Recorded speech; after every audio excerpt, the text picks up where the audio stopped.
আজকে দুপুরে বানাবো মটন কারি। তার জন্য রেডি করে নিয়ে হয়েছে, আলু কাটা হয়ে গেছে। এটাকে এখন মেরিনেট করে নেব মাংসগুলোকে। মশলাগুলো রেডি করলাম, এখন পেস্ট করে দেখাচ্ছি কিভাবে মটন কারি বানাবো।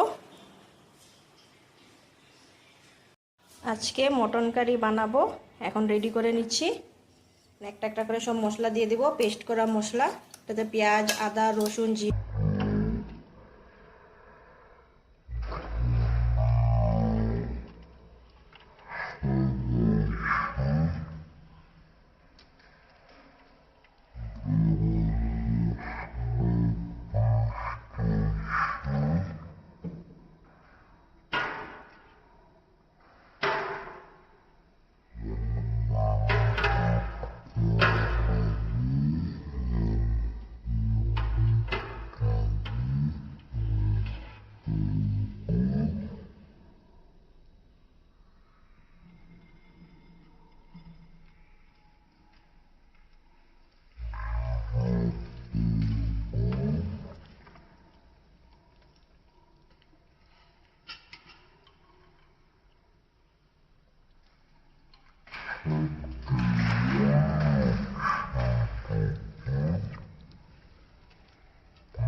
মটন কারি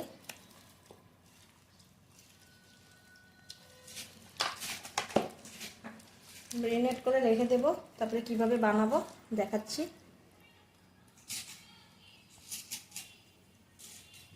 মেরিনেট হয়ে গেছে মটনটা।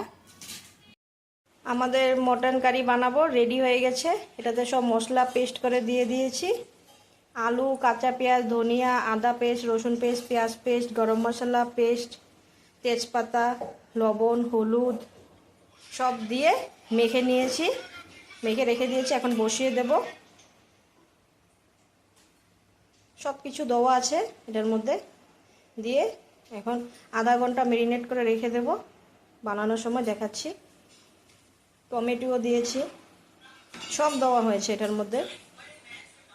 আজকে হবে মটন কারি।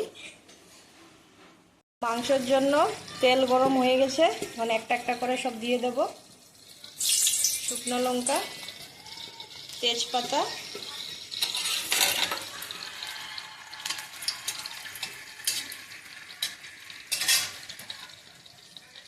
এখন পেঁয়াজ ফ্রাই করে নেব।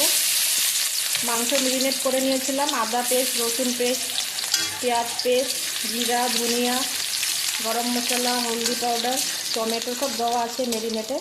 যে ম্যারিনেট করে রেখে দিয়েছিলাম আধা ঘন্টা। এখন পেঁয়াজ ফ্রাই করে এটা ছেড়ে দেব। পেঁয়াজটা আমাদের ফ্রাই হয়ে আসছে, মটনটা ছেড়ে দেব।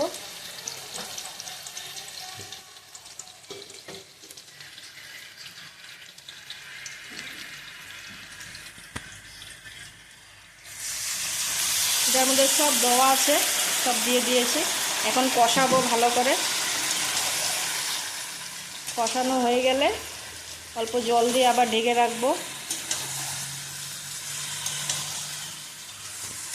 এটা সিম্পল ওয়েতে মাটন কারি।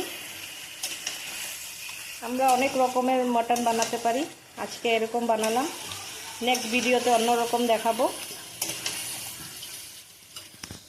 এখন এটা কষাবে একটু সময়, কষানোর পরে জল দিয়ে দেব। মটন কারি আমাদের হয়ে গেছে, নামিয়ে নিলাম।